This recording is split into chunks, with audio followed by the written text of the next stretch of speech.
haven't done an update in ages. I guess a lot of stuff going on.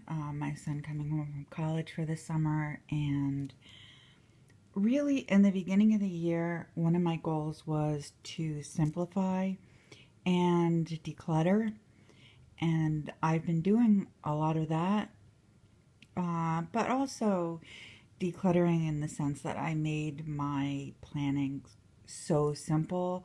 I really didn't think that there was going to be that much to see. Um, I started the year just, I don't know if I was in my Hobonichi and my Midori, um, but I was definitely in my Midori. And in the last couple of days, I started to add some different things to my Hobonichi, mainly because, well, for two reasons. I felt the need to do some artwork that was a little bit looser than I'd been doing, and also I really liked having a completed Hobonichi at the end of last year, and I haven't used it that much. I mean, I've clipped off all the pages I haven't used, which is really significant, and I think it was a little spotty before that. So I really would like to complete it and decide whether I want to buy another one before September hits. Um, but right now, I just wanted to do a few things. I want to do an update on the Midori. I want to show you the few pages that I've been working on in the Hobonichi and why.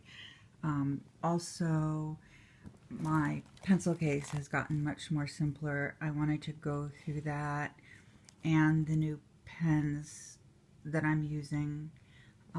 I don't know whether that'll be a separate video or not. And also, a lot of people asked me about the watercolor pencils that I use, as well as some of the art books that I have.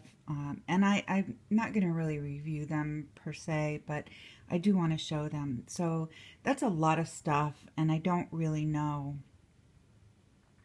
if I'm going to split this up or not. By the end, you'll know. So in my Midori, I've actually been making these elastics I must have made 20 for myself using mainly vintage buttons. This is a glass, sort of a navy blue glass button with metallic details. And I've gotten some great elastic and had some great elastic. Some of it is vintage, some of it is not. I have a metallic gold and silver, which is awesome. The gold is more metallic-y, you can probably see it, and the silver is more muted. But I'm thinking about putting some of these on Etsy, because my point was really to get rid of some of my buttons.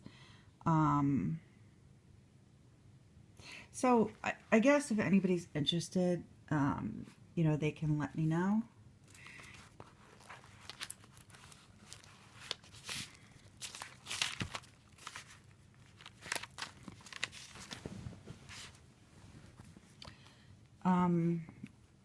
My primary setup is the same.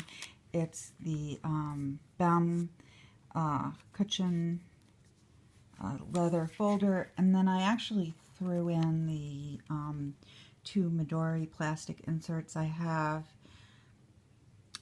First, because I was losing them, and I wanted everything all together, but I just left them in pretty much. Because I didn't have that much else in there, and it just seemed to make sense. And I also decided to put one of my pictures. This is Ventura. I did Ventura in colored pencil on on one of my inserts, and I don't know why I didn't think of this before. I actually should have just done one on the paper and made it into a cover because I'm using, this is my art paper. I'm using my art paper anyway. So I may do that actually. I may do another one of Ventura and have it be the cover instead of just taping it on. You know, I've cut back so much and used up so much that I actually think I'm almost out of washi tape, which is kind of weird and makes me want to order, and on the other hand kind of makes me feel like I'm using up the stuff I have. I have a month on a page DIY fish insert, and I really like this insert. I bought it for the whole year and I'm using it. I don't put everything on there. It's basically appointments, because the insert that I'm using for daily planning isn't dated. So this really helps me when I make an appointment or when I want to remember birth dates and things like that. Set up vacations, you know, whatever I need to do that's not really for the week. This is the week on a page with notes, and I honestly, what I just put stickers on it. Not really stickers, but really like package design, and so anything that I can easily get off of, you know, something I bought, I stick on here. And I mean, it's kind of silly probably, but I'm not crazy about the green. I really like green, but this is not my favorite cover. Plus it's pretty durable, but that means you can't draw on it really, so it's something to do with all the ridiculous things that I keep. This I started using in March. I used a couple other things before I settled on this, and really, it's really simple. I mean, I'm using skinny black pens and basically one highlighter, and in a sense it's kind of boring, but in another sense it's kind of relaxing to look back on. Things get a little, I mean, I like art, I like colors, I like doodling, but it gets a little chaotic for me to try to see what I'm planning that way. So this has been a good way to keep everything. Now around this point I felt like I might need something bigger, because I was, well actually I think it was before that. Anyway, I was sticking on a lot of post-its and sticking on a lot of extra information that I didn't have room for, and this was pretty filled up. And in the past I just would have gone ahead and changed everything around or added a whole new insert or something that would have turned my ability to keep track of what I was doing upside down. A lot of times, even if I'm trying to go to a better setup for me, I end up in a worse situation than if I had stayed with what I was doing, even if it wasn't perfect, because I would ultimately change to something and it would just be a disaster for a considerable amount of time. So I decided to just try to make the best of it. And it settled down a little bit after that. These are the pens that I wanted to talk about, but I just want to finish flipping here. I think really that's pretty close to it. So I bought these pens. Oh, they all just fell over. I bought these pens at Jet Pens. recently, and while they're all very similar on the Midori paper and work really well, they work quite differently, you know, if you highlight or use watercolor. So they're also very, very skinny. Some of them are under 0.3 and none of them are over 0.38. So I just want to show them. Oop, I'm sliding. Sorry guys. So I got this ballpoint, which is really nice. It's a really skinny, clickable ballpoint with a pen clip. Very thin, I think it's 0.3. It's this one. It's a really narrow pen. I mean, I don't have big hands, and it's pretty thin for me. So definitely a woman's pen, and like my hands, my fingers are about a size 6. So if that gives you an idea, it might be too skinny for you. It might be too skinny for a lot of people, but I mean, I really like it. Most pens like this twist. This one clicks and it has a needle point instead of the regular. I guess you're not going to be able to see that, but it has a needle point, and it is refillable. I think it was about $8, but I really like it. I mean, I just think it's simple and classic, and if you're familiar with cross gold pens, it's very similar in style to that, but actually narrower. So like that one, and you can see from the top, it holds its color. It doesn't really run with pretty much anything. This is a friction highlighter. This is the one with the window highlighter.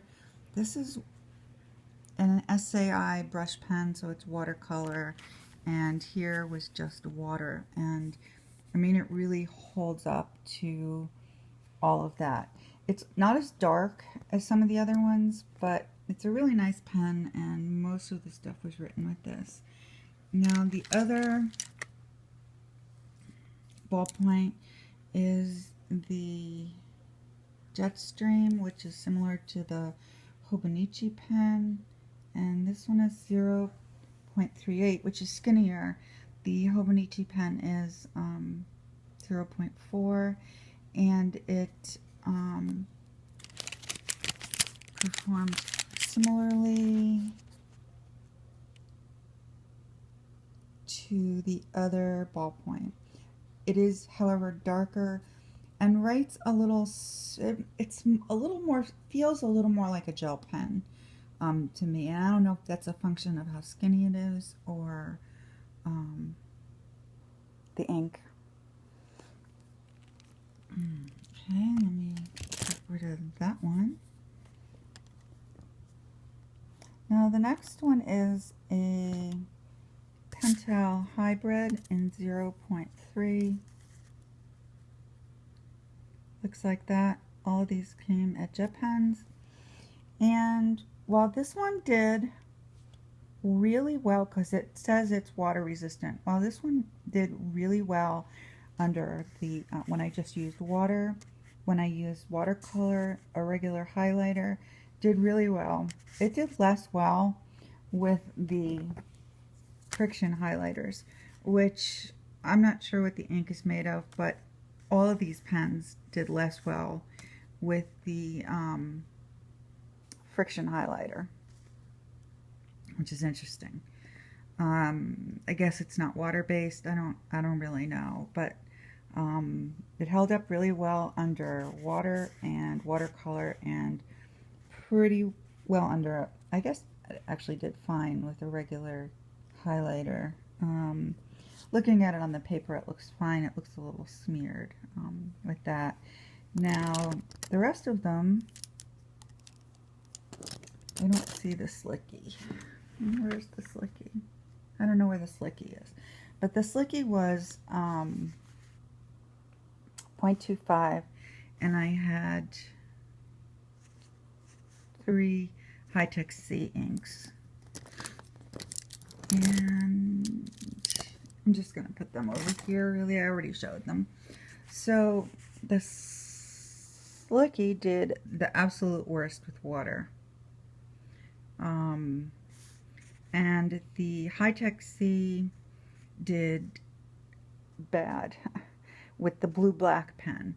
On the other hand, with water using black and water using light gray, it actually didn't do that bad. And matter of fact, for whatever reason, the light gray did the best of all the High-Tech C inks. So, but all of these pretty much ran with the friction pens. So the friction highlighters. With the regular highlighters, they sort of all ran, except this light gray did okay. And, you know, pretty much the same thing on the watercolor. And, I mean, this is the light gray with the, just water. And this is the black one with just water. And really, they didn't do too bad.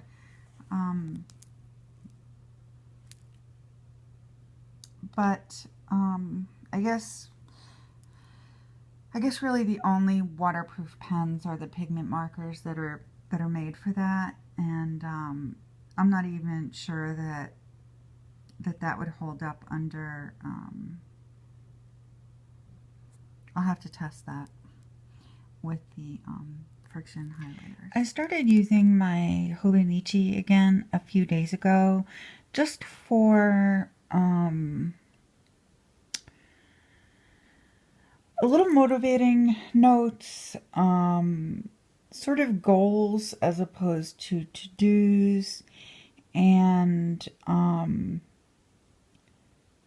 like, for example, you know, when I do resolutions at the beginning of the year, they tend to be really task-oriented things, but there are things that would make me feel better on a daily basis if I did them. And so I made this list about things that make me feel better, and some of them are really small, really specific, and basically just something that would be me. So I've found that if I get 20 minutes of morning sun, I feel better in general the rest of the day. Eating one meal a day isn't for everybody, but I have a lot of trouble with restless leg syndrome.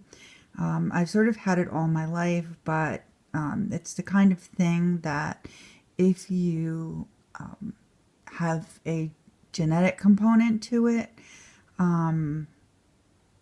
it gets worse as you get older. I've been on medication for it probably for 20 years now, and it's complicated. And I don't even know how to go into that in this video, so I'll just leave it. If I get dressed early, feel like I look presentable early, I just feel better. When I'm still working on that sprained ankle I got in, I think, February 3rd. So my problem has been going on a really long time, and I definitely feel better when I get out of physical therapy. So if I do my physical therapy stretches at home, I feel better. And this last one, not avoiding intersections, you know, it's just crazy, but I go out of my way a lot of times like a roundabout, like if I have to make a left turn and there's no light, a lot of times I'll make a right turn and turn around. And it isn't because I feel like I'm going to get into an accident. It's because I feel so uncomfortable when there's somebody behind me waiting for me to make a left turn and there's a lot of cars. And I feel so uncomfortable about that. I mean, it's so crazy. I mean, for the rest of the day, I'm saying to myself, if if it was reversed and I was the car behind and the other car was in front of me, I would be sitting and waiting for them to make a left turn. But for me, I don't know what it is. I just feel like somebody's going to get impatient and not even honk the horn, but it's just like the stuff you say to yourself in your head. So I've found that if I try to make a turn that I'm uncomfortable with, rather than making a right turn and going around, I just feel better about myself because it sort of makes me feel like I'm at least as important as the car behind me. You know, there are some intersections I avoid because they're dangerous, but I'm pretty much avoid left turns, and there's no reason for that. And it's something that makes me feel bad. So I'm making a concerted effort not to do that anymore. And so that's what I mean about the things I put in here as opposed to things I put in here. And I'm also doing some drawing in here and some sketching and some watercolor because the other artwork I do is, it has a point. I'm doing it for somebody else and it feels more serious and it's a little bit more stressful, a little bit more pressure. And so I just wanted to loosen up a little. It's also a little tighter, a little more detailed. And I just felt like I needed to do some things that I could not do well, or, hey, sweetie, what you doing? Here comes Joey. She sounds like elephants coming down the stairs. Hi! Hi! She is so much more active than Ventura. Hi, Joey. What you doing? She's so much more active, so much more of a presence, in that she makes herself known. She's way more difficult than he is. He's got manners. She has no manners. Joey, you have no manners. You have no manners. You're very cute, though. You're very cute. Yes. So yeah, so the pictures that I do, the portraits that I do of dogs are not as relaxing. Even though I love doing them and want to continue, I just felt like I needed to do something that was looser and just entirely for fun. And that's really why I went to the Hobonichi, pretty much. It just seemed like I needed a little bit of downtime while I was still doing art. And so this is my pencil case. It's gotten so much simpler because what happened was I had all my planner stuff in there. And then I had to move to another one. And literally, I was just like carrying around two of these when I went from room to room. And that was just crazy. And unnecessary. So I went to mostly black pens and one highlighter, although I think I'm going to move away from the friction highlighter. And I'm just in an actual pencil case. I mean, a normal, rational pencil case instead of carrying around these fabric baskets. I mean, crazy. So I just wanted to also show you some of the watercolor stuff. I have a few different brands, and if anybody is really interested in watercolor pencils, I will do another video. I might do another video anyway. But the thing about these is they come in a variety. You know, they come in brush pens like this. They come in many brands. Some of them are better than others. These are the Faber-Castells. These may have been the first. No, these are the second ones I got. And I can link all this. I don't really buy sets anymore, although I did buy sets initially. And the thing about watercolor is it's really better if you do it on watercolor paper because of what watercolors are supposed to do.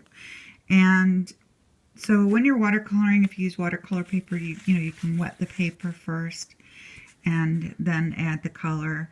You can't really do that with the pencils, and that makes me I'm more comfortable drawing than I am painting. So I would, you know, color something.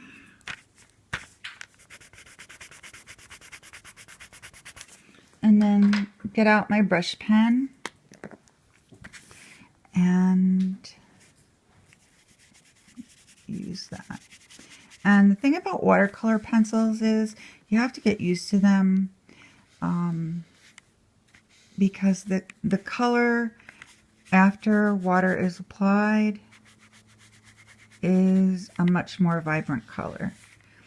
So you sort of have to know. I don't know why this isn't in focus. You sort of have to know what you're going to get before you use the color if it's critical. And as you can see, this totally looks like paint. This totally looks like regular pencil. And you can do either one. And when you add water, you can paint with them. Now, adding more water gives you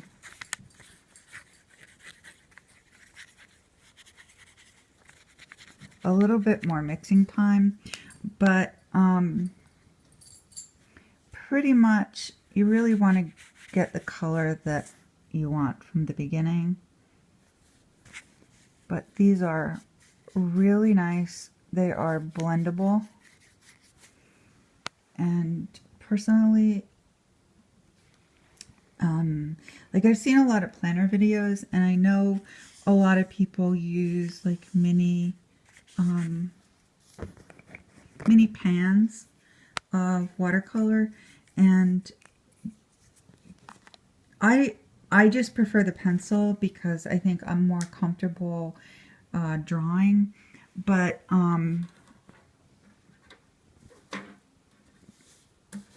this is you know, an alternative to that.